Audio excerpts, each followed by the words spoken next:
Join me every month for the inspiration to find your finish line.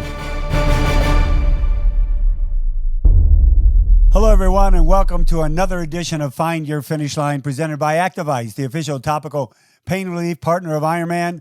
You can find Active Ice on Amazon, at Walmart, and on Ironman.com. This podcast is not only about you being able to find your finish line at a race or an event, but also in life.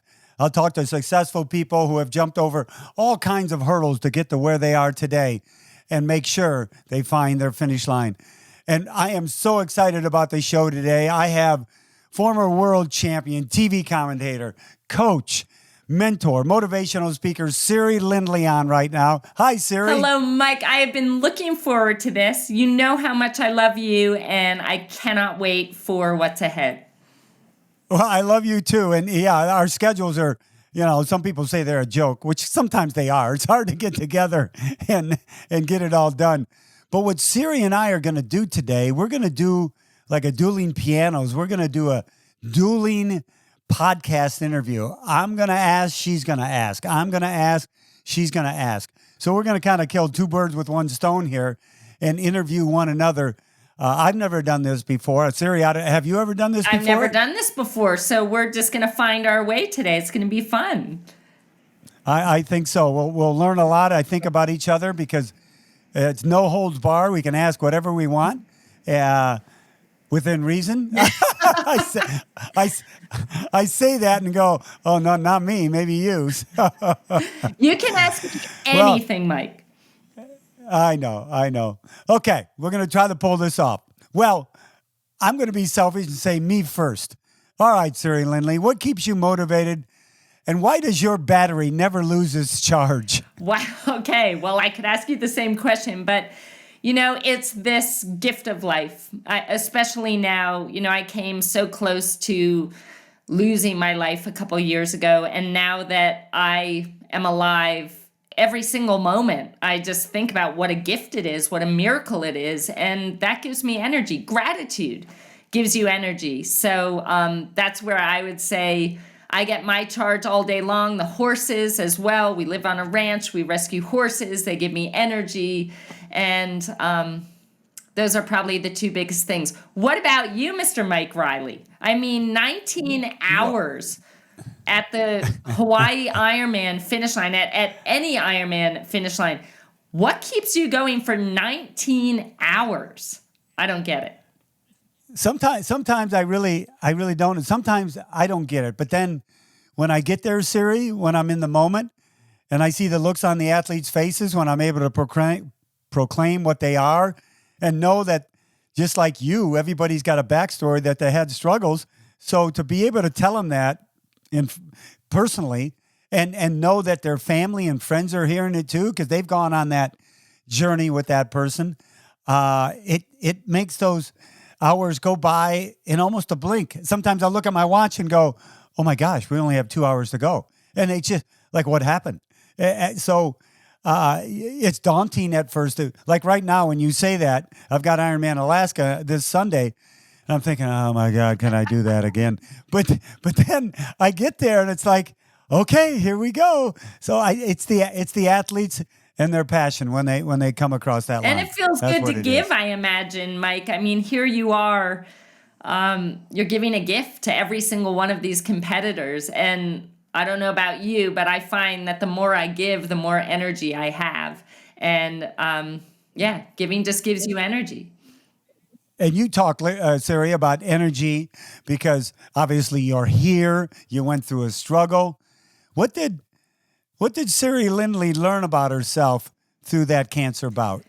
Oh my God, so much that people ask me if you could change it, would you change it? And I said I wouldn't change a thing. The things I've learned about myself, the things I've learned about life. I think and this is going to get a little bit deep, but for a whole lifetime, 50 years, I thought that when I achieved things, when I was giving, when I was doing something for others, when I was doing, something big, that's why I was loved. And suddenly I get this deadly disease that knocked me to my knees, and suddenly I needed to be taken care of. Suddenly I couldn't be inspiring, I couldn't be achieving, I couldn't be helping and doing and giving to others because I was fighting for my own life. But the greatest gift is that nobody left. I actually thought that my wife would leave me because I'm no What? longer, Really? I'm no longer achieving, I'm no longer giving, I'm a problem, I'm a burden. But she loved me more than ever. And so after 50 years of thinking my worth lay inside of my accomplishments or what I did for other people, I realized that I'm loved for me. I'm loved for my heart. I'm loved for my soul. I'm loved for my spirit. I'm loved for who I am. And I tell you what, that's the most incredible gift. And in that, I learned how to receive. I think probably you're the same, Mike, where you give, you give, you give, you give, you give until you have nothing left to give. But the thing is that when you learn how to receive, it's like breathing. You inhale, you exhale. You inhale, you exhale. If you don't, you're going to die. And I learned how to receive on this journey. And that has enabled me to be able to give that much more. Great. You're up. Okay, my turn.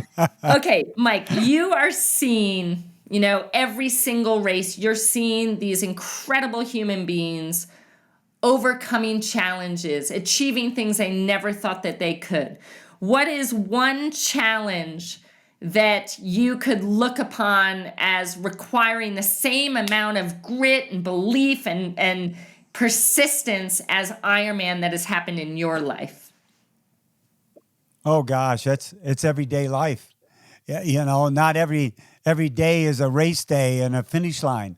So to maintain strong relationships with, my wife Rose, strong relationship with my children and my grandchildren, it's life. So when I go to a race and I see what these people and these great athletes have done, it teaches me to make sure I keep a solid life going. And I hope it teaches other people the same thing. It's great training, and it's great being able to be at a start line and go to a finish line. But that's such a small part of our lives. Sure, it's something we can depend on. It's something that we think about, and it motivates us through the day. So it's really, the tough challenge. It's life. It's going through life every day, and then what I'll do sometimes if I'm down on myself or I'm having a bad day, I'll go, oh my gosh, let's think about that last race. And someone will pop into my head, some finisher or some story I know about her finishing or him overcoming the swim scare he had, and I'll think about that and I go, what am I bitching about? Let's go. Let's get on with the day. So that's what it is for me. Amazing. Exactly what it is for me. Amazing. I love that. So what do you think your key ingredient is in maintaining strong personal relationships? Not only with Beck, your wife, but maintaining strong personal relationships in your life. What do you think that key ingredient is for you? God, I love that question. Presence.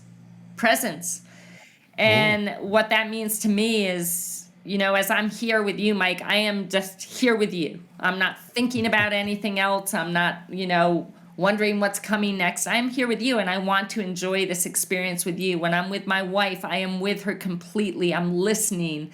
We're talking. I see her.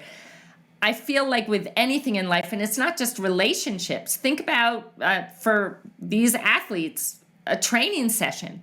If you're going about doing a training session, but you're thinking about all the chores you have to do when you get home, what you forgot to do earlier, what you have left to do at work, you're going to get maybe 50% out of that session. But if in that hour or 2 hours that you have to train, you're only focusing on every pedal stroke or every run step and what you're doing in that moment to be the best you will get so much more out of that training session.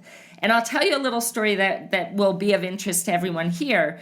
The first year, actually it was the second year that my athlete Mirinda Carfrae raced the Hawaii Ironman World Championships. She'd come in second the first year, and this was her second year, and she was there. She wanted to win the race.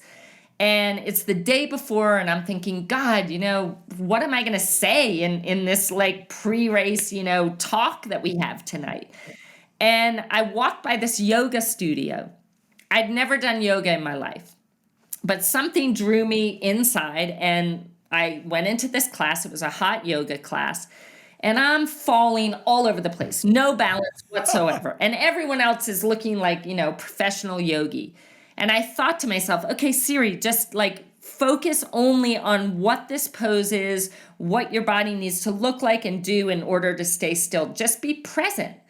And when I did that, suddenly I'm holding these poses and I'm feeling like a professional yogi, and it clicked. I'm like, that's what I'm going to talk to Reilly about.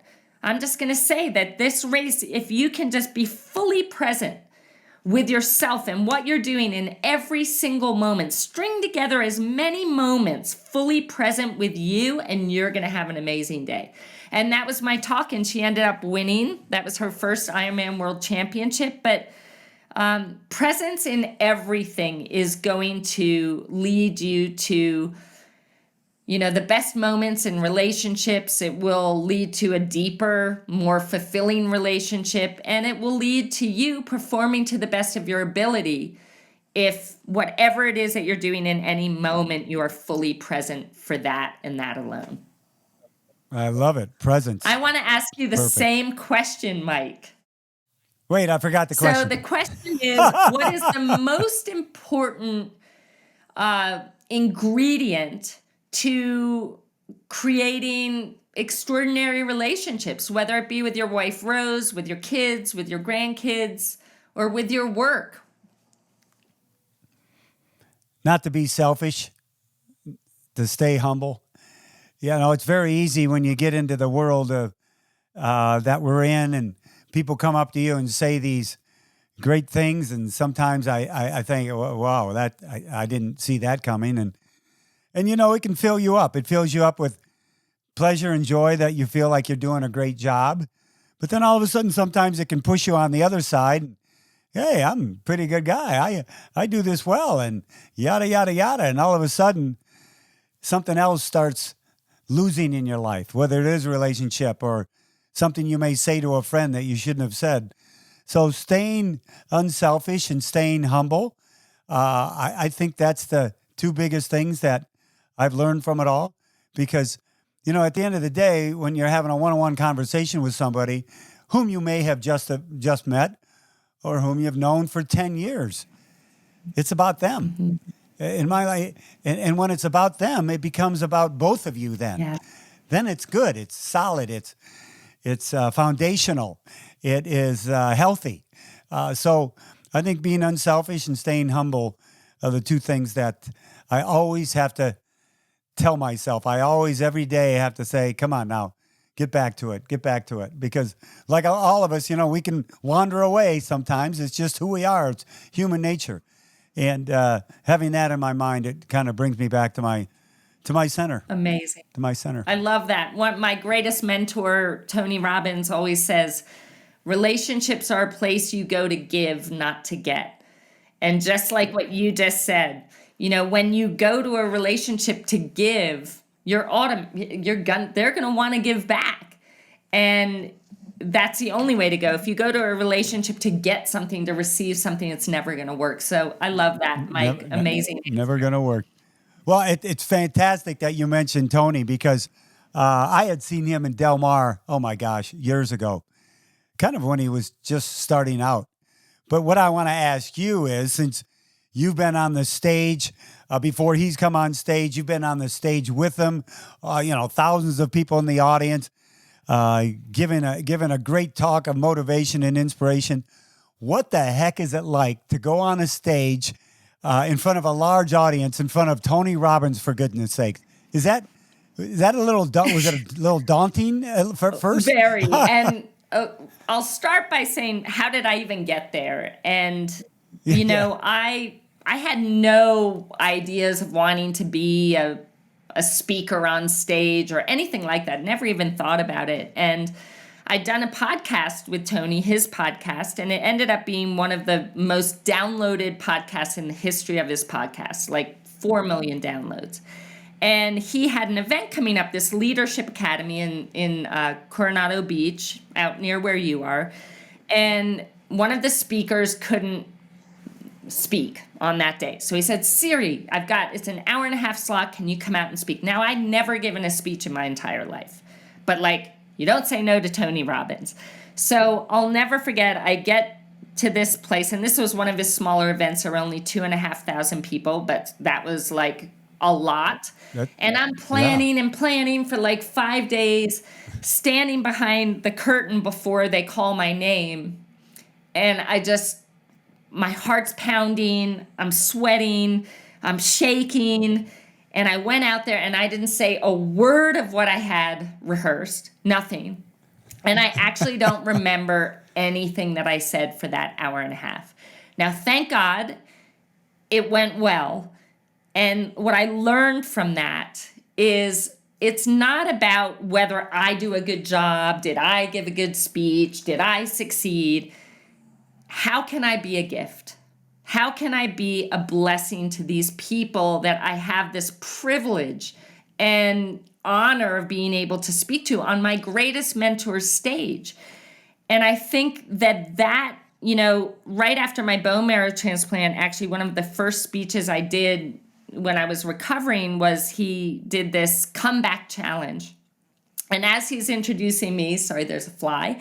As he was introducing me, he said, Siri, I give you 839,000 people.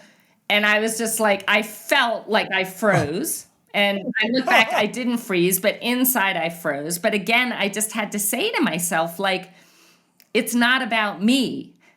He's asking me to speak for a reason. He's asking me to share something that can be a blessing, can be a gift to these people.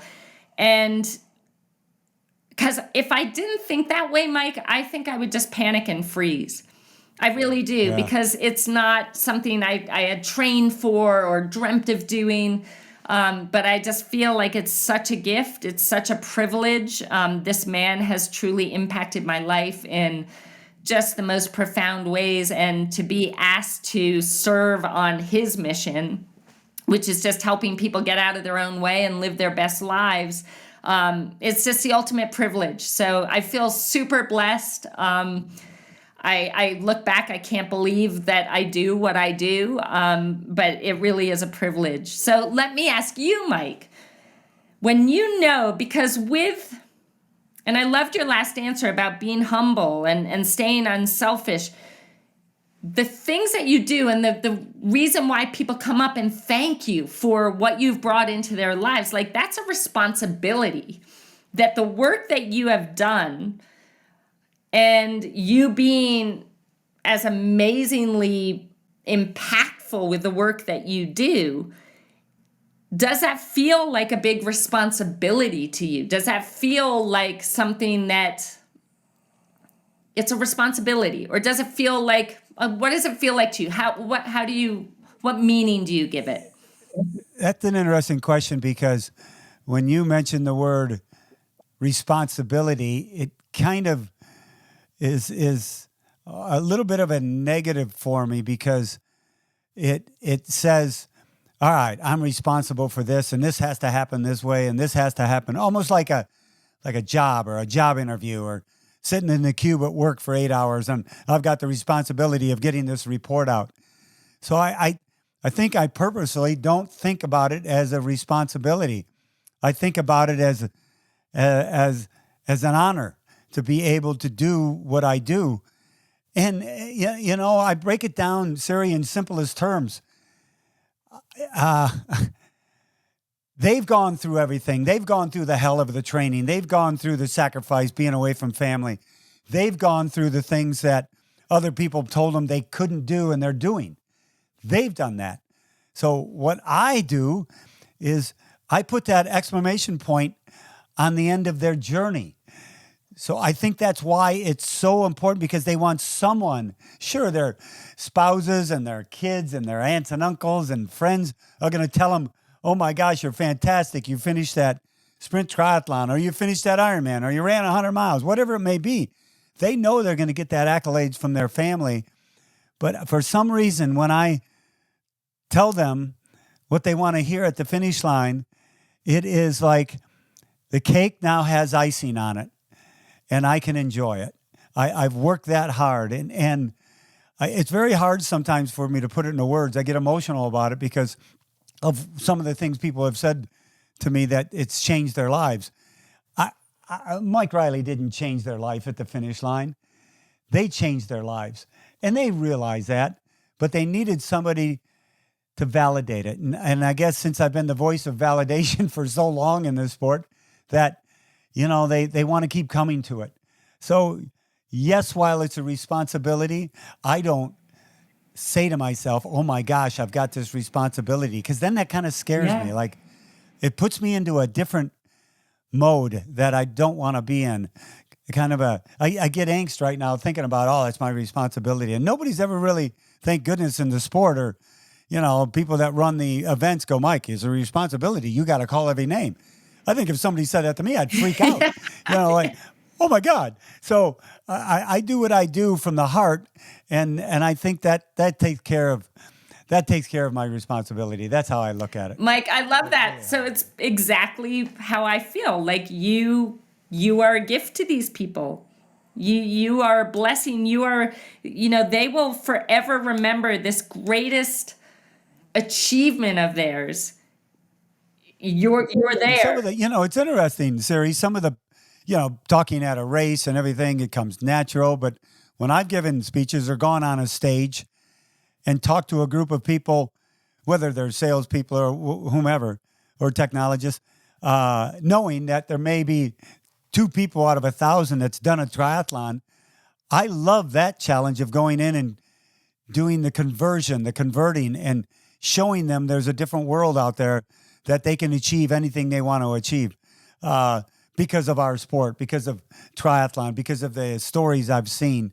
So even though it's very easy for me to go onto a stage at an awards ceremony in Kona, a little scary because I always, oh my God, am I doing this? But to go on a stage where everybody out there, like you, when you go on, they don't know what the ITU World Championship was, what I mean? Yep. But you fill them with the knowledge that there's something greater out there than themselves. And when they realize that, they become greater. Amazing. Amazing. Whose turn? My turn? Oh, yeah, my turn. So, Siri, what gives you more satisfaction? Coaching or being an athlete back in the day? What really rings your bell when it comes to, the satisfaction factor of feeling good about yourself? Was it winning the World Championships and the World Cups and being a great athlete representing the U.S., or the pure part of coaching? Coaching. Like, such an easy answer, coaching. That was a quick, easy answer. So easy for me to answer. I mean, I believe I had to have my 8 years as an athlete and to, live that journey where I achieved something that at a time seemed so impossible. I had to do that to be able to do my passion, which is coaching others. And because I had to find a way, through all my failures, not giving up, changing my approach, doing things differently, kind of becoming the master of my mindset to the best of my ability at that point in time. And as soon as I found what I was looking for, which basically, I'll try and make a long story super short, my journey in triathlon wasn't really about triathlon. It was that I was on this desperate mission to prove to myself that I was worthy, that I could do something that I thought was special, that I could inspire people, that I could make a difference, and most importantly, that I could love myself. My dad found out I was gay. He cut me out of his life. He was my hero, and I was left feeling like, now that I'm gay, I'm worthless. And triathlon was the vehicle through which I would find a love and respect for myself. So when I achieved that goal, when I won the World Championship, I found what I was looking for. Like, I was ready to retire on that day.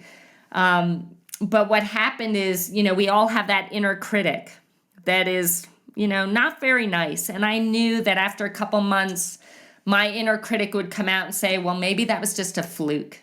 Maybe you got lucky. And this was so important to me this worthiness from within, that I put together one more year. And I said to myself, Siri, you're just going to go out. You're going to do the best that you can. Let's try and hold on to this number one in the world ranking. Thank God I was able to do that. It nearly killed me because I was so ready to finish the year before, but I was able to retire at number one in the world. All I wanted was to meet other people like me that, I didn't know how to swim when I fell in love with the sport. And I could have told myself the story, as I think many people do. Well, I don't know how to swim, so I can't do a triathlon. And that's just a story, right? So I changed the story to say, well, I'm an athlete and I've got great work ethic and I want to do this. This matters to me, so I can do a triathlon. And I wanted to work with people like that. Mirinda Carfrae was a basketball player. I've never really swum before. Like, now that I proved to myself that what seems impossible is really possible, I wanted to show other people that too. And I tell you what, Mirinda winning her first Ironman World Championship was like the greatest moment of my life to that point. And I remember thinking that, wow, winning my own world championship, that was like beyond words. It was amazing. But this, working together with someone, bringing out the best in someone, helping guide someone to achieve something that only seems like a dream, there's nothing more powerful than that. So for me, that's it. And I will forever be a coach because it's what drives me. It's my passion. It's my mission. So yeah, long answer. I know, Siri, if you don't mind, I really have to ask a follow-up question to that. Okay. So from the World Championships and the athlete and the rejection, and my heart just pulls for you, and it happens still today, which is sad, but it's getting better. Where was that turning point for you from that time on the rejection from Dad to the time, Mirinda won? Was it a slow progression? Did something turn on? You know what? I am worth something. I am a good human. Was it overnight? How did that progression happen? Did you feel it, or just one day you go, you know what? I'm good. I was earning my respect every single day, because I was not good for a long time. I was terrible. My first race, I came in dead last. I really didn't start succeeding for a while. But it was after the Olympic trials in 2000 where I choked and I quit. I quit the race. Can you imagine the Olympic trials? Probably the lowest of low that I had ever been. But what happened is I suddenly thought about, we often think about how far we have to go and we get super discouraged. And instead I thought, my God, 6 years ago, I didn't even know how to swim. And I'm here at the Olympic trials, like, oh my God. And in that moment, I suddenly started feeling like this pride in the fact that, God, I have humiliated myself, but I've gotten back up every single time, dusted myself off, never gave up, and I keep going. Like, I suddenly felt this real appreciation for my resilience, for my relentlessness, for my belief, for my never giving up. And that's the first time where I started feeling like this appreciation for myself. And from there, it's in our greatest failures and disappointments. That's when we learn the most. That's when we grow the most, and that's when we make the most progress. And it was after that I made some changes and had some new perspective that led to me winning. But it was a process. And I want to say, my dad and I we're back together. He calls me every single day. What that took was me at the end of this journey realizing that I wouldn't have achieved any of this if that hadn't happened. His rejection was actually a gift. He was exactly the father I needed him to be to become the woman that I'm really proud to be today. And once I realized that, Wow. I wanted to forgive him because, when we forgive, yes, it's for that person, but more importantly, when we forgive, it's for us. We become free. We no longer have excuses as to why we're not as successful as we wanted to be, why we haven't had the loving relationship we want. Like, when we don't forgive, it just gives us an excuse, and that's disempowering. So when I forgave my father, I set myself free to truly live my life to the highest levels, that the way I wanted to live my life. And he cried. He said how sorry he was. He said how proud he was of me. He'd been following my career for 25 years. And, I had my father back. And forgiveness was the key to that. And so anyone out there that has someone that they blame for all the bad in their lives, like, you got to also blame them for the good. Because when you realize that you wouldn't be who you are today if it wasn't for that person, forgiving them is for you. It'll set you free. So, sorry, that was a lot of answers, Mike. It's my turn now. But perfect. Though. Oh my God! Wow. Did I even answer your question? Yes, you did. You don't realize how powerful that was, and I think that message to so many out there is going to be heard and needs to be heard. So, no, thank you for that share, and thank you for opening up your heart. Now it's your turn, my dear. So I would like to know, there are so many stories, and I have your book right here, by the way. Anyone who has and by the way, you can't one-up me. I've got servicing right here, so don't you dare one-up me. There we go. This book, so beautiful, so powerful. What story? And I know there's so many, and this is probably impossible to answer, but what story touched you the deepest, and why? Like, what story truly almost changed you?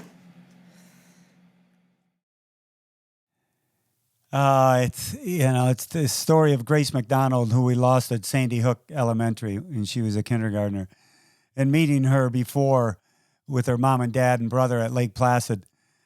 And people ask me that, and it's, obviously somebody lost their life. The family was beat up terribly because of it, on and on and on. But I saw the resilience of that family, of mom and dad and brother.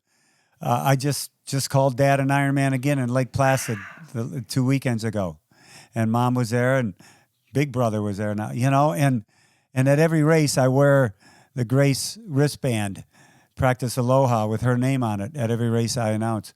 So that touched me, and I think, Siri, the biggest reason was because I'm a dad, and you put yourself in their place. Could I ever survive? Could my wife and I ever survive if we lost a child? And right away I go, no way. There's no way.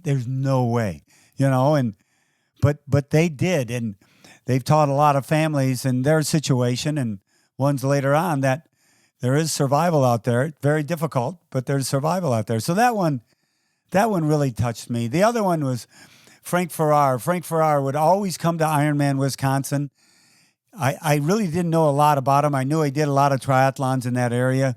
When I first met him, he was in his early 60s, and he'd finished Wisconsin. He was bow-legged. He wore these big goggles.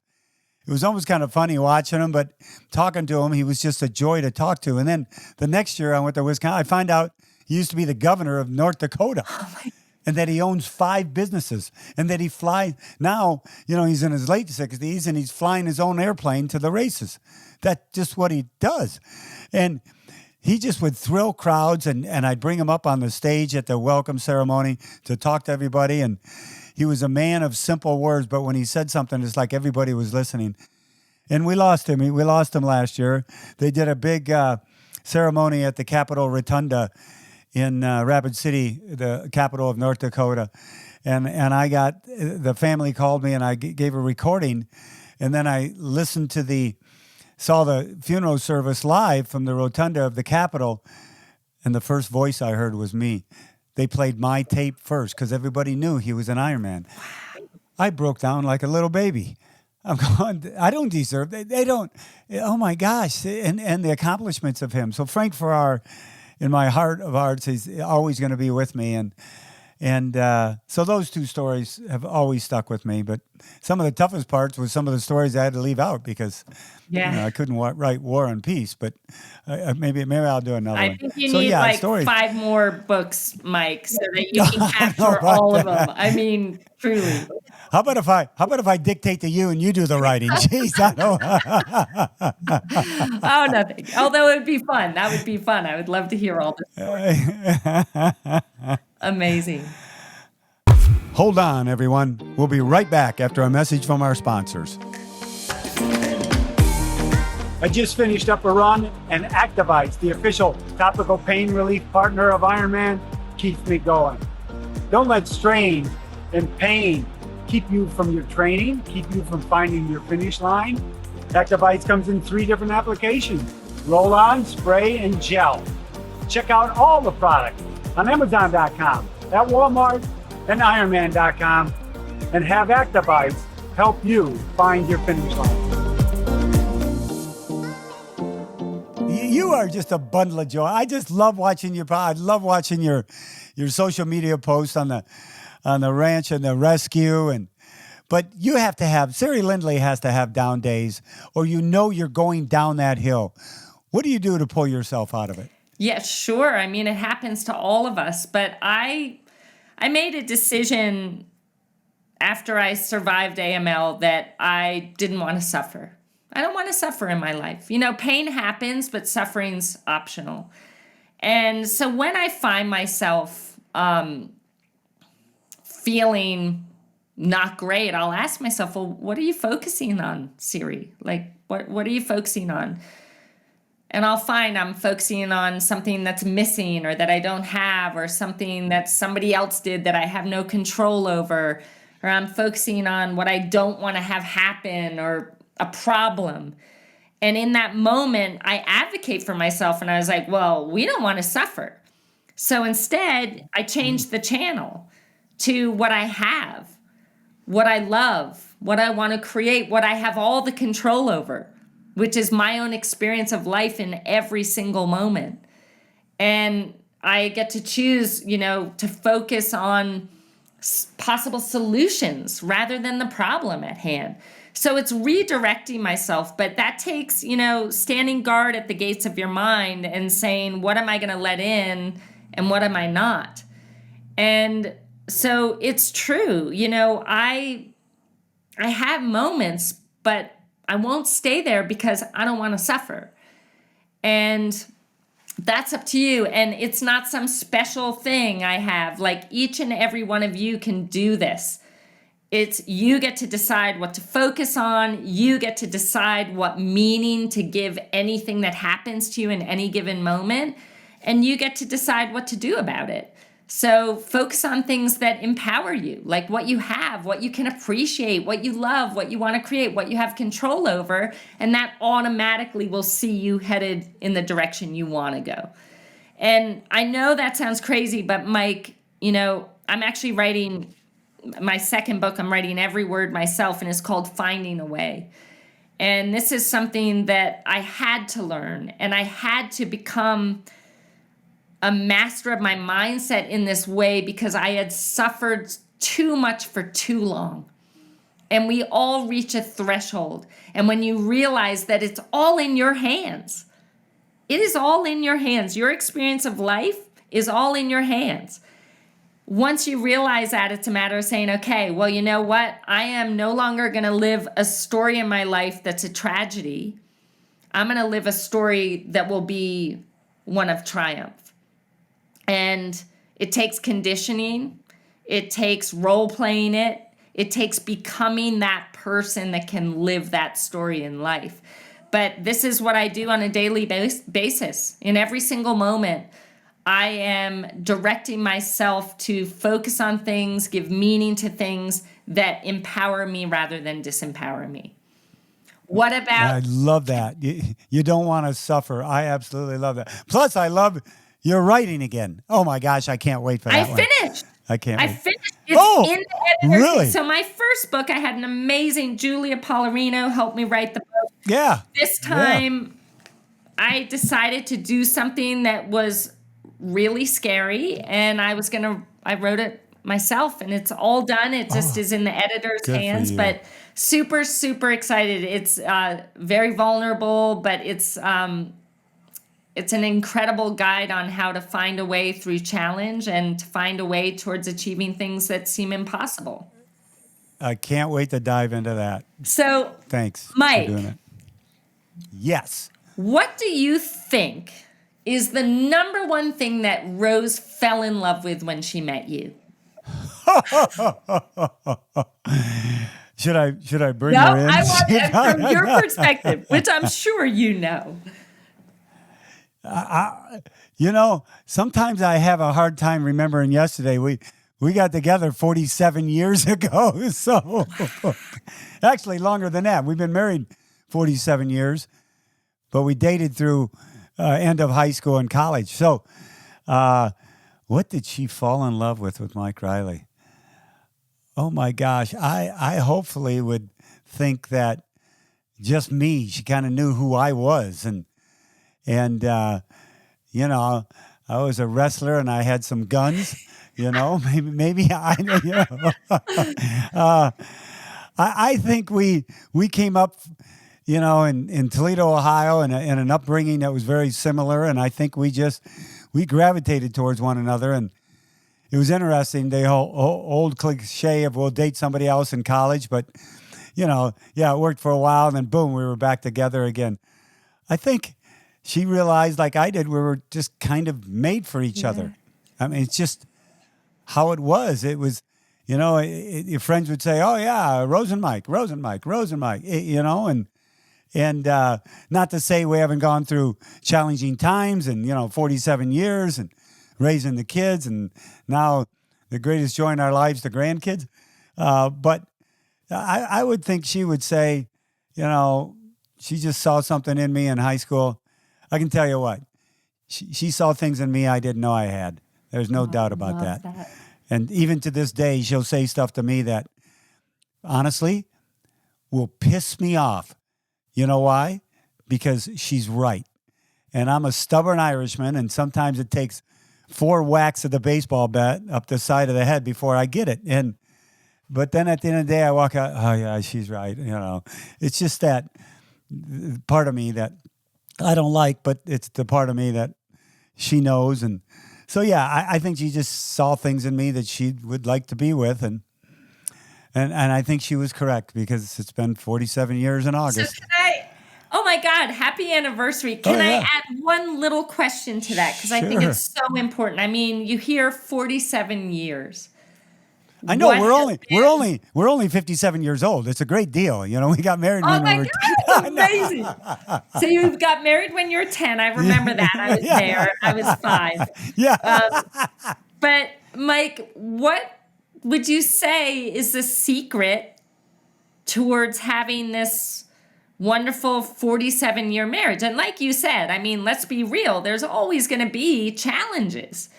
But what is the secret to you two being where you are today? I think it's communication. Yeah. Being open and honest with one another. It's a lot of times you can get into your own world and, she can get into her own world and she had her business for so many years. I'm doing what I'm doing and working it, active and you can find yourself separating because you've got these own worlds, but you've always got to come back together for what's the real part, the life part of the relationship. And I think we've always done that. We've always been on the same page with raising our children. We're on the same page with the grandkids. We're just alike like that. And I never really saw myself with anybody else, and I don't think she did or ever has either. So, and it goes by, my gosh, it goes by so fast. I remember our 25th wedding anniversary, and I remember, now people and friends are talking about, oh my God, the 50th, what are you guys going to do? I go, I don't want to think about it. That means I'm 3 more years older, We both, same way, got 50th. Get out of here. Let's not talk about that yet. So I think the strength of communication is key, good, solid communication. And, I've officiated 5 or 6 weddings, and at every one, I tell them what my mom and dad used to tell us all the time, when you're married, never go to bed mad at one another. Yes. Figure it out before you go to bed. And Yes. don't go to bed mad at one another. So we've always kind of done that. We've done that, and we're here today to talk about it. Amazing. Yeah. That's such great advice. I love that advice. I was given that somewhere too, and it's so true.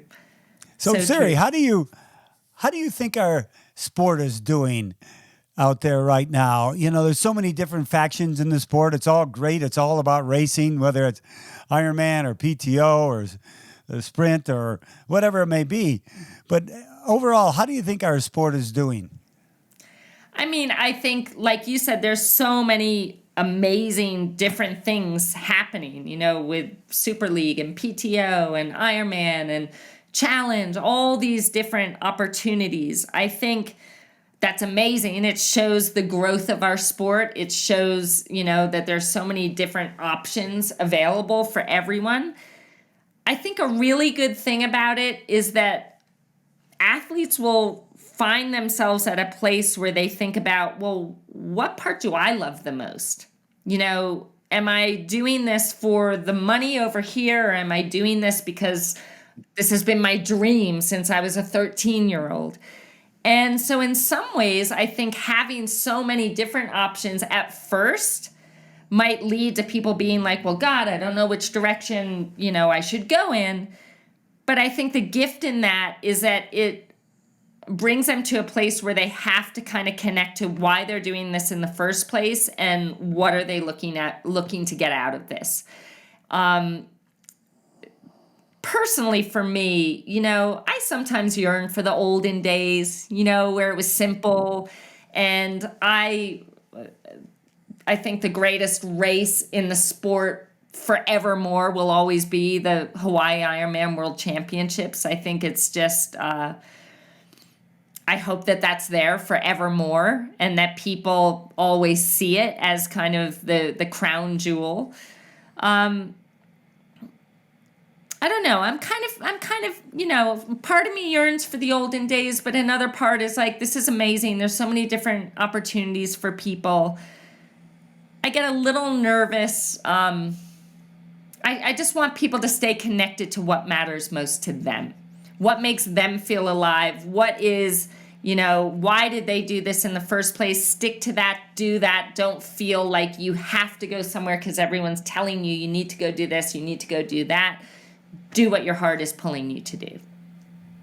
How would you answer that same question? Well, I was thinking about that when you were answering. I have a little trepidation also. I mean, I love everything that's going on. And even though, obviously, my world has always been connected with Ironman, now people don't realize I've announced so many different Olympic distance races and sprint. And I'm about triathlon and the sport growing and people getting into swim, bike, and run because I know what it's going to do and to help enhance their lives.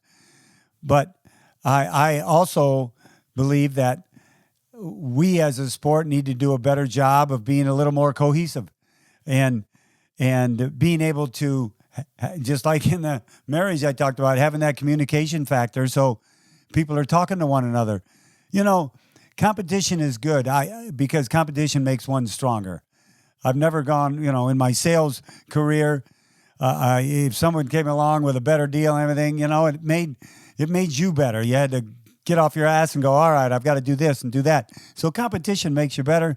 And there is good competition out there with the events in triathlon. But we can never lose sight of what we're all trying to do is help the sport grow. And I hope, and that's not for me to say because I'm not in that world on the event ownership side or the management side, but that I hope that the communication opens up and becomes stronger because I think 10 years from now, if that happens, we're all going to be much better off and we'll have loads of people doing triathlon. Not just people watching the Olympic years or people just watching, Kona or one PTO. You know what I mean? They're into the sport. So with me, it's just hoping that the factions communicate and help make this sport grow. I love that so much, Mike. And it makes me think of, I many times in my coaching career have had like 5 of the top athletes in the world training together.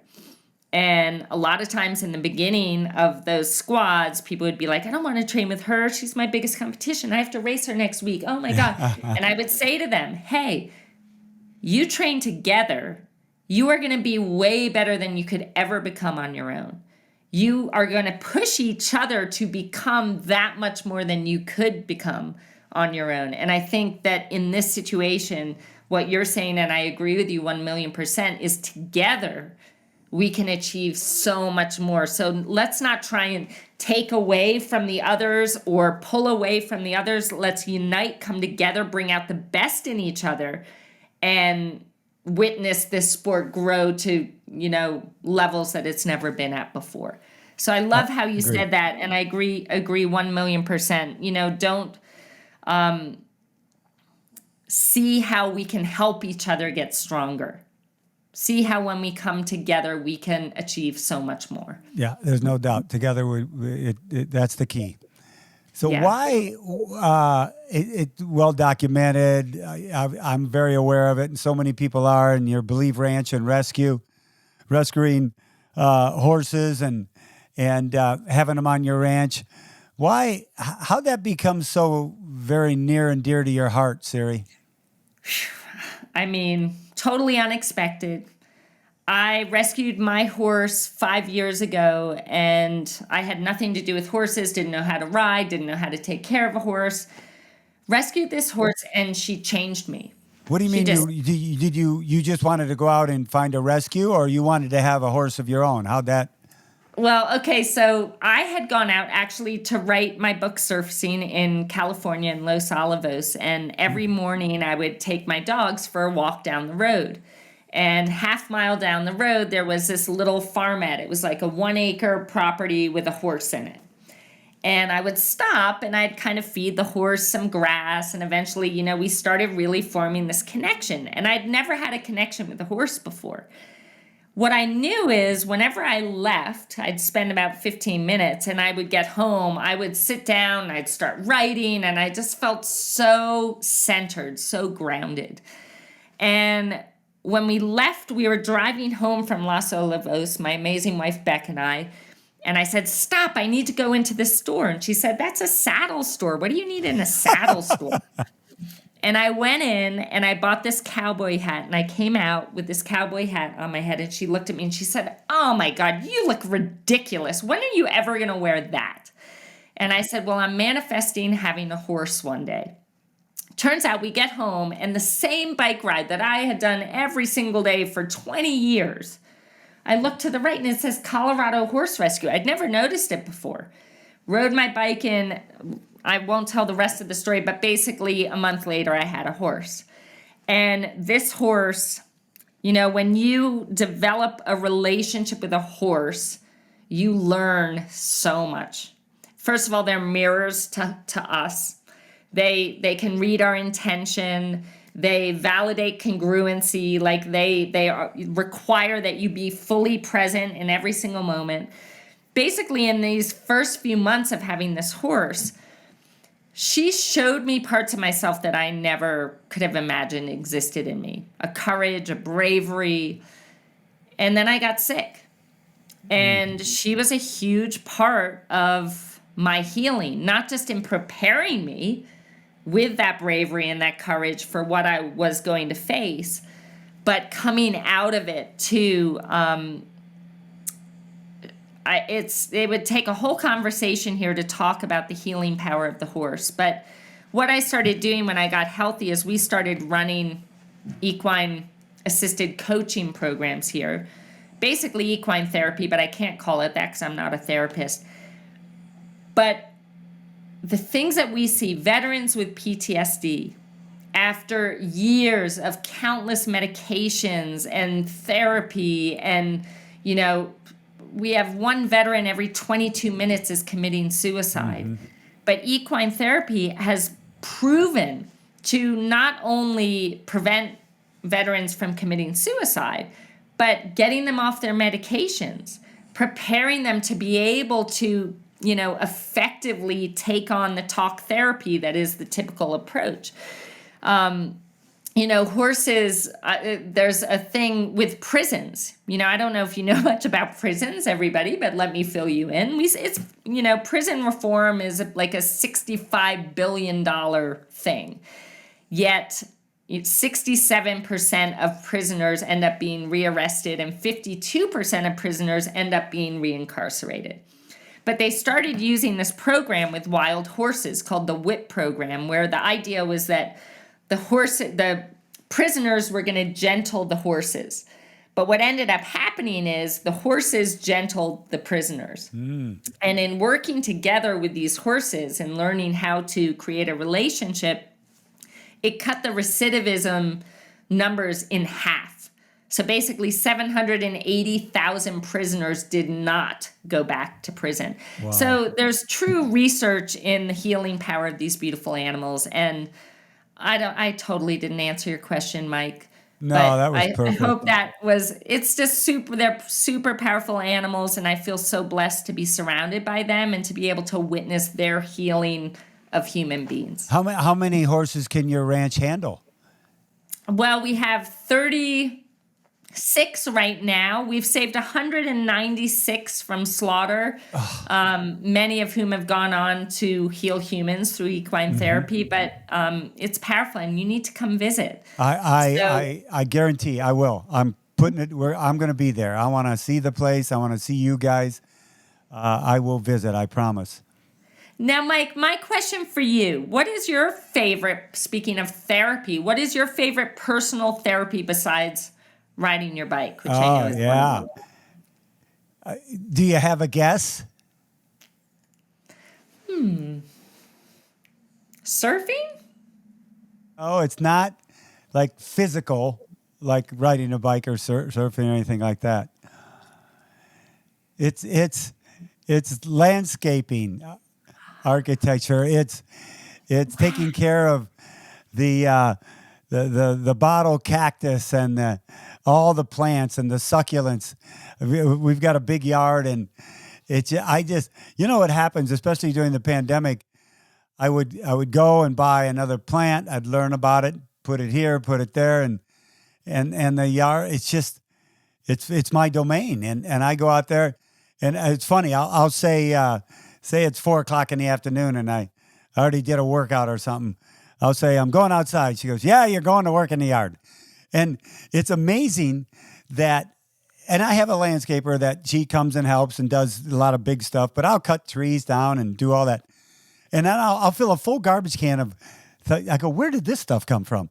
But I just am always making sure everything is growing and watered. I've got a drip system, and if that breaks, I can fix that. And so it's just a real therapy to go out there and just hang out there for 2 hours and do stuff and see how everybody's doing out there. And so amazing. I just love going out in the yard and doing the deal. My daughter bought her house.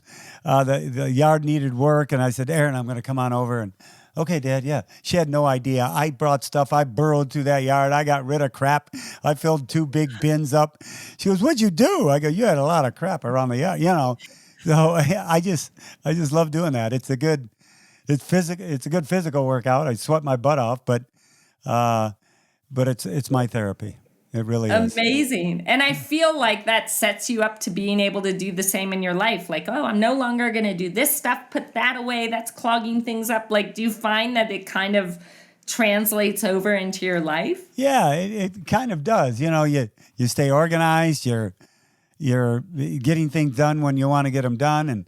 And I can compartmentalize where I can do one thing. And then, when I go to Ironman, I go on an Ironman trip for a week or 5 days. Yard's not going to be taken care of, but I come back, there'll be more for me to do. So I kind of look forward to, all right, stuff's going to be growing, Yeah, right. That's because I come home, Rose says, if she doesn't go with me, shut up and don't say anything for a day, because, the voice will be beat up. So I'll just go out in the yard and play. Amazing. So go ahead. No, your turn. It's your turn, but I had one more. I don't know how much time you have, but I had one more important question for you. We'll go back and forth. I got one more, and you got one more. Age groupers, and you've been close to them for so long, and They go from sprint race 13 years old to 80 years old. I mean, the age range is amazing. And they've gone through a lot of crap over the last 3 years, like we all have. Races being canceled, deferring to this race. Now they can't go. I had a gentleman come up to me at Lake Placid and go, I've been waiting 4 years to get this done. I go, 4 years? Well, the pandemic's 3, and then we had a kid 4 years ago, but now he's, all these things. And so what advice, because there's a lot of age groupers out there who haven't been able to race and train like they want to. What advice would you give to them, Siri? I would say focusing on what you've missed out on, what you haven't been able to do, giving COVID and missing out on these races a meaning that disempowers you, like this has been so hard and I haven't been able to do this, I missed out on this, I can't do that. That's not helping you. So I encourage all of you to focus on, well, what did come out of that time? Were you able to spend more time with your family? Were you able to work on things that you don't typically have time to work on? Like, what do you have in your life now that wouldn't be here if you hadn't gone through that? Who wouldn't you be today had that not happened to you? Because I like to look at, COVID as, hey, we all became a little bit more resilient.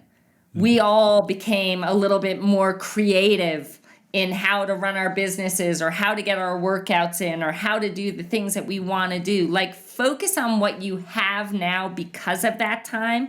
Focus on the good that came out of it, because that's going to give you energy. And that energy, when it is time to go race, is going to serve you so well. We can't think about what's missing or what we lost. Let's focus on what we gained, what we have. And now, the world is open again and you will race. Think about all the reasons why you're going to have that much more to give on race day, that much more hunger, that much more appreciation for the fact that you're racing again. You focus on all those good feelings, that's going to lead to the most memorable experience and many, many more. Perfect. All right, one more. What do you got? What do you got for me? Bring it on. Okay, Mike, with Ironman, I mean, like you said, some people are racing triathlon from 13 into their 80s. What do you think is the thing that not only draws most people to triathlon, and let's be specific with Ironman, but what keeps them coming back for more year after year after year? I think it's because they are constantly transforming, not because of daily life struggles, because they set this big, hard goal and they want to achieve it. I think life throws us so many curveballs that when we can kind of control our own destiny and do the things that we have control over, like the training, getting the nutrition, the whole deal, and getting to the finish line, they see who they become through that. I think that's what really drives most of them to come back.